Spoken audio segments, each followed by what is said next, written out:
A Money Conspiracy Guide 2. Chapter 1. Money Controls the World. Why Pay Income Tax? 1. The root word of money comes from the Latin word moneta or mint, the place where money was coined. The idea of money came from the concept of private property. People started claiming personal property. They claimed they owned certain land, crops, cattle, wives, and children.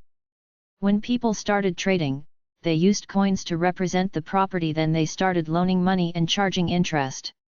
Money is a store of value and a medium of exchange. It is vastly more convenient and flexible than any system of barter. Money makes it possible for a society to grow. If it is honest and stable, money plays a neutral role which is equally beneficial to all members of society. Money earned reflects work which is valued by society. It is this role of money as the economic common denominator of society that makes it such a tool of immense power in the wrong hands. Here is a quote from a guy trying to explain human slavery in the modern world. Through the birth certificate numbers, countries aggregate the pledge of the future tax revenue of its citizens to collateralize the loans they take out in the present to pull equity from the future into the present. Think Confessions of an Economic Hitman. Perkins writes how prior to receiving the predatory loans from the World Bank etc. for say infrastructure contracts, they would have to collateralize the loans with either increased income tax, or by making the citizens pay income tax where in some cases there had never been an income tax. It's the collateral that allows governments to make loans, and like other collateral it gets traded.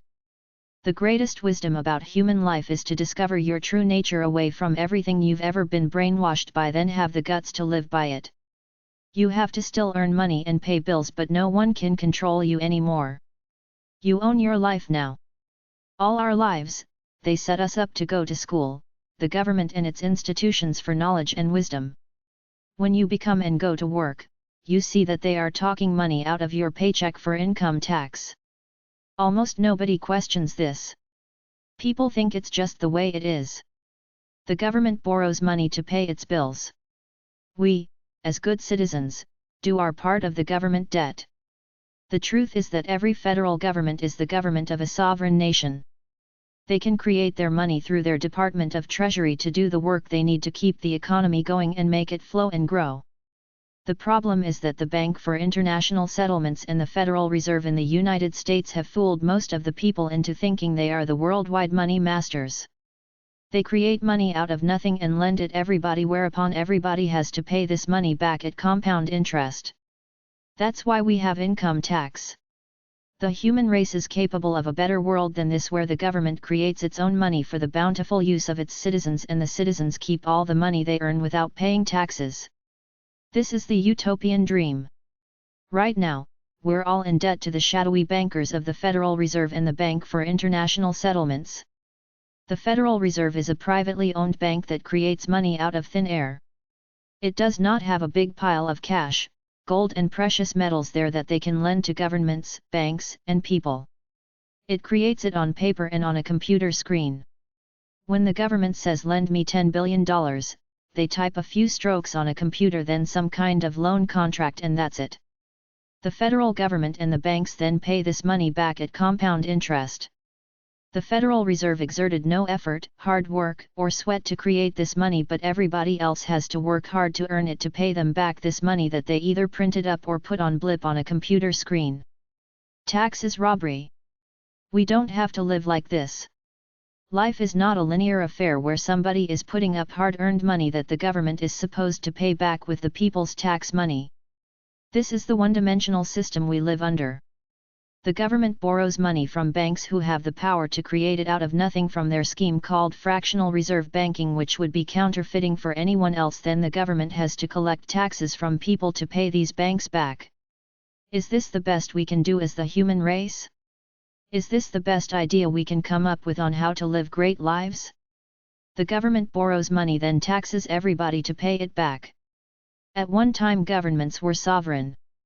They could create their own money, but then the Bank for International Settlements said that's bad for foreign currency exchange, so the world is now enslaved to borrowing money from banks which they created out of nothing. We have extraterrestrials from other planets flying around planet Earth. The proof is in the November 1975 rescue of Travis Walton by aliens with 6 witnesses. I'm sure they don't have a monetary tax system in their world. There has got to be a better way. The way we're organized and governed as the human race is low-level stupidity. We tried communes and communism. The Bible has at least 3 cases of societal failure. Sodom and Gomorrah. Noah. Tower of Babel. Jacques Fresco's Venus project is about cities where machines do most of the work, but it seems too naive and idealistic. The world is all about making money. Everybody needs money to survive. At the very least, we need a system where the government has the power to create economic and social projects for the good of the people. As a sovereign nation, you do that by creating your own money to pay for these great ideas through your Department of Finance or Treasury. Meanwhile, the people keep all the money they earn. There is no tax. Right now, the banking system sucks tax money and interest out of us through loans. Why pay income tax? 2. The world monetary system is controlled by a private banking system run by the Bank for International Settlements in Switzerland, BIS.org. The World Bank, worldbank.org, and the International Monetary Fund, IMF.org, are United Nations agencies that loan money to countries. It's a scheme to get poor countries so indebted to them that they can go in and take their resources as payment on the loan. The Bank for International Settlements, the World Bank and the International Monetary Fund are all in Switzerland. It's a for-profit world banking networking masquerading as a benevolent system. I have 2 questions to show what's going on. Why do you pay a good chunk of the money you earn in income tax and other taxes to a federal government that is sovereign, meaning it has the right to create its own money without borrowing it from anyone? Why do banks have the power to create money out of nothing every time they create any type of loan, including mortgages, through a process called fractional reserve banking, while you work hard all your life just to pay off one mortgage and a car loan? Banks create money out of nothing through a method called fractional reserve banking. Every time a bank, private commercial bank or privately run central bank for a nation like the U.S. Federal Reserve, makes a loan to anyone for anything, they create that money out of thin air. The cost to them is the paper, the labor to draw up the bond or contract, and the electricity used to punch it into a computer. Bankers started hijacking national governments by creating private central banks where they created money out of nothing and lent it to governments who were supposed to pay them back this money with compound interest, so the governments created all kinds of taxes on the people to pay back this money. The actual fact is that a nation is sovereign, meaning it, the people through the government, have the authority to create their own money for their social programs and projects to stimulate the economy, the only possible problem being that they don't create so much that the face value of the currency loses its value as inflation. We, the people through the government, can switch to owning our own central bank and creating our own money. This is the fraud that keeps us all downtrodden, paying taxes to the government so it can pay back the private bankers the money they created out of nothing. We let private bankers run our central banks such that they create money out of nothing, lend it to national governments, and these governments charge the people an income tax to pay them back this money, which is contrary to good economics, which is to get money out into society so that it creates a multiplier effect. But taxes suck money out of the economy, so everybody suffers because of this fake manufactured scarcity. The bankers make loads of money for doing almost nothing while everybody works, then pays about 20 to 40% of all their earnings to their national government as income tax. This is the way the world bankers control the world. Most politicians are scared or stupid. They don't understand how the monetary system works, and the ones that do are not noble enough to take the money back from the bankers and give control of it to the people where it belongs. Get rid of this scam system run by the Bank of International Settlements, which gave itself authority over the world's money. The national governments of the world each create their own government central bank, which creates money out of nothing and does not borrow it from anyone. This is the fraudulent system we now have in almost every country. The bankers hide it, pretending either that the central bank is a government institution when it's really private, as in the United States Federal Reserve, or even if they have a government-owned central bank as in the case of Canada. All of a sudden in 1973, they switched from creating the money out of nothing and lending it to the government at no interest to borrowing it from the private chartered banks who create it out of nothing. From then on, the Government of Canada had to pay compound interest on this debt to the point where now the debt is very high. The guy in charge of the Bank of Canada, Gerald Bouie, for no sensible reason, switched the system to let the private chartered banks create loans out of thin air and lend it to the Canadian federal government, who was now saddled with the debt of paying this money back to these private banks that they created out of nothing with compound interest on top of it. The Canadian government pays loads of money just to pay the interest on the debt. It's kind of joke because they'll never pay that debt, a debt that banks created out of nothing, but they collect income taxes from the people to perpetually pay interest on this phony debt. The human race can live in a better system than this. Why pay income tax? 3. In a sovereign country, and every country is sovereign, the government has the power to create its own money without paying it back to anybody, but they don't because of this scam that the bankers run the world and lend out fake money that they did not work hard to earn. The ringleader of this scam is the privately run Bank of International Settlements in Switzerland, which appointed itself as the ruler of the world's money supply. There was no democratic vote or discussion. They simply hijacked the monetary system of the world as dictators. Most nations follow because their leaders and politicians are a mix of ignorant people who don't understand what's going on, and they're scared of these powerful, mysterious, elitist type people. Most people, journalists, and politicians don't understand how money is created. The ones that do are too scared to fight these powerful people that control all the money in the world, albeit fraudulently through this system of fractional reserve banking where they create the money out of nothing. In a sovereign nation, all nations are supposed to be sovereign. The government would create its own money and not pay it back to anyone ever. They would use it for social programs and projects. The only caution is that they do not frivolously print so much that the face value goes down. This is called inflation. The way to avoid it is to create enough money to employ everybody who wants to work, to constantly create big projects to improve life and give everyone a guaranteed minimal income every month, enough to buy food, about $100. This keeps the economy going through the multiplier effect. This wouldn't be hard to do. Simply don't be frivolous with money. We would get rid of all taxes. That's an enlightened country. It would be easy to do because the government has the power to create its own money. We would give. The reason for a guaranteed income is because it would help the crime rate, the suicide rate, the mental health rate, the homeless rate and the unemployment rate go down. Why pay income tax? 4. Many nations have let private bankers fool them into thinking they can better manage the money supply than the government through a central bank that they, the private bankers, own and control.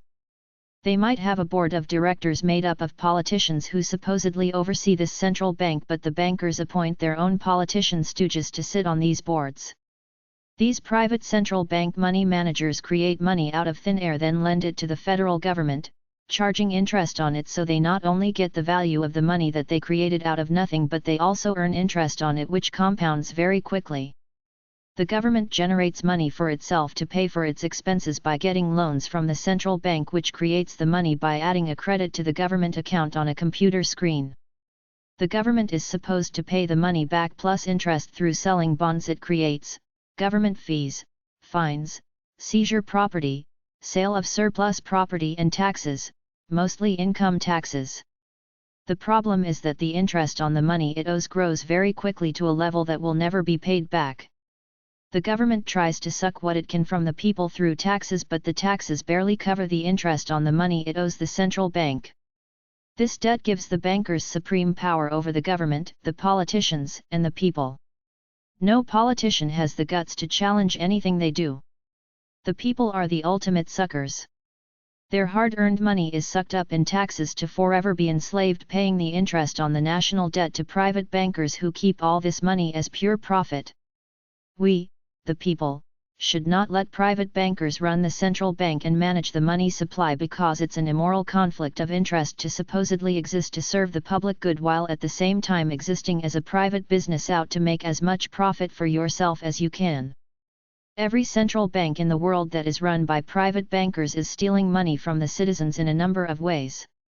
The most basic way is that they create money out of nothing and charge interest on it to the government. Then when the government pays them back, all that money is pure profit for them, which the people have been enslaved to pay for through taxes. They make money too by contracting and expanding the money supply. They can call loans in and raise interest rates, whereupon many businesses will fail. Then these elitists can buy them up for pennies on the dollar. They can also manipulate the value of any country's currency and make money by either shorting it or buying it up before they raise its value on the world currency exchange. When any commercial bank makes a loan to anyone, they create it out of thin air too. By the system of fractional reserve banking, they are allowed to lend 10 times or more the amount of money they have in deposits by customers in bank accounts. So when they give you a mortgage loan, they created that money out of nothing on a computer screen. Only 3% of the nation's money is in cash. The rest is credits and debits on a computer screen. You have to pay them back with interest for a contract they made up, which took them a few minutes of work. That's all they did to create that mortgage that will take you 20 or so years to pay off. This is how the system works. If the central bank puts out just the right amount of money, the economy grows. If the central bank puts out too much money, it causes inflation. The buying power of a dollar goes down. It could go way down to where a dollar has the buying power of what a nickel is worth right now. If the central bank wants to cause a depression, they call their loans in. People who owe the banks money on loans have to either pay them back or foreclose and default. The central bank can cause a depression anytime by raising interest rates to the point that loans are expensive. Bankers throughout history have been creating economic depressions on purpose, both to buy the foreclosed property and stocks themselves to make a profit when they swing the economy around, and also to demoralize the people and scare them so that they leave the power in the hands of these bankers who pretend to be doing what they can to keep the economy stable when in reality they're the ones causing all the economic downturns. They have no problem making millions of people go homeless and poor. Why pay income tax? 5. When you go to a bank for a loan, the bank does not print a single new note or mint a single new coin.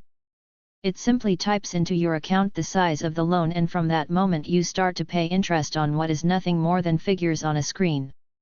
The bank has created money out of nothing and insists that you pay them for doing so. If anyone else did that, they would be arrested for fraud, but the banks do it every day quite legally. Davidic.com. Give me the power to issue a nation's money, and I care not who writes the laws. Mayer Amschel Rothschild. Bill Still created The Money Masters, a 3-hour movie in 1996 exposing the fraud of the United States monetary system, which is run by private bankers who own the Federal Reserve Board. They created it in 1913 in a secret meeting on Jekyll Island, SC, where they convinced a few senators to push their bill through at Christmas time when nobody was around, thereby giving control of the United States money supply to a group of private bankers allied with the chief worldwide bank, the Rothschild Bank. There is information on Rothschild Bank history, how they started wars in Europe, financing both sides. Then at the end of every war, when the winner couldn't pay them back, they made a deal to get rid of all debts in exchange for controlling the nation's central bank. They got control of Britain's money by using a messenger to tell them Nelson won the Battle of Waterloo against Napoleon in 1814, whereupon they pretended he lost, sold their stock at the British Stock Exchange, causing a mass panic where many others sold their stocks. At the last minute, they bought up all the cheap stocks, giving them control of the money, so they went to the British Parliament and demanded control of the central bank, which gave them control of the world's money since Britain ruled the world at that time. Bill Still came out with a movie in 2010 called Secret of Ounce, which was basically an edited-down version of the earlier movie, Money Masters. In Canada, the government never used to pay interest on the money the Bank of Canada created, but in 1972, all of a sudden, the Bank of Canada stopped creating money. The Government of Canada went to the chartered banks to borrow money. According to Paul Hellyer, this is what destroyed Canada. This debt the federal government now has. This is the big problem in the world today. The central banks are owned by private bankers who create money out of nothing, lend it to governments and charge interest on it on top of the fact that they own the wealth of the money created out of nothing. Governments have to have the power to create their own money and never ever charge themselves interest on the money they owe their central bank. The debt should be wiped out every 7 years. Why pay income tax? 6. He who issues a nation's money can create out of thin air what all the rest of us have to earn by honest labor. The issuer of money thus acquires unparalleled power over other individuals, since at the stroke of a pen he can make others wealthy who cooperate in advancing his fraudulent schemes. The power to issue money is the power to shape government to one's own ends. If one has the power to issue a nation's money, then he also has the power to change its value. This changes the yardstick by which every single economic transaction in a society is measured, and is a way to steal from an entire society at once. He who sets aside the excess fruits of his labor in the form of money is robbed if, when he is ready to use it later, it is no longer worth the same amount. This is called inflation. The coalition among private banks, the central banks of countries, the World Bank and the power brokers of the world who control the money have the means to control the economy, therefore the people, by tightening the money supply through higher interest rates when they want or loosening it by lowering interest rates when they want. Along with this and other tricks they have, they can cause recessions or booms whenever they want. This is not strictly Keynesian because the market is not free. These fat cats are manipulating societies from backrooms somewhere. This thing with money being created out of thin air by central banks with no value backing it up, not even the defunct gold standard, is not based on reality where value is determined by real material goods in the real world. These bankers and their colleagues manipulate the economy to serve their own ends, which includes causing recessions and depressions when they feel like it. Those with the money, namely bankers and business tycoons, have the power to tighten the economy when they want by creating a scarcity on oil and other goods, raising prices on some essential services, starting a war and doing other things in order to get people thinking conservatively to tighten their belts. When they want prosperity, they can lower interest rates, lower taxes, etc. to induce people to spend again. They say that 5 chartered banks in London, England own the Federal Reserve of the US, which is a private entity not run by the government, the monopoly that controls the money supply of the major nations on earth. They say that bankers start wars and prolong them by financing both sides of a conflict, providing arms to both earn money on interest and add to their profits by indirectly creating new consumer products from military technology, since it is among the best in the world. They say the assassinations of Lincoln and Kennedy were done because these presidents were taking steps to take the power away from the few major bankers who controlled the money supply. Regardless of who's in power politically, international bankers who control the money control the power. There are forces in the financial sector that manipulate economic conditions. No matter what anybody says about the great potential for anyone to live a prosperous life, the bottom line is that taxes keep the people down.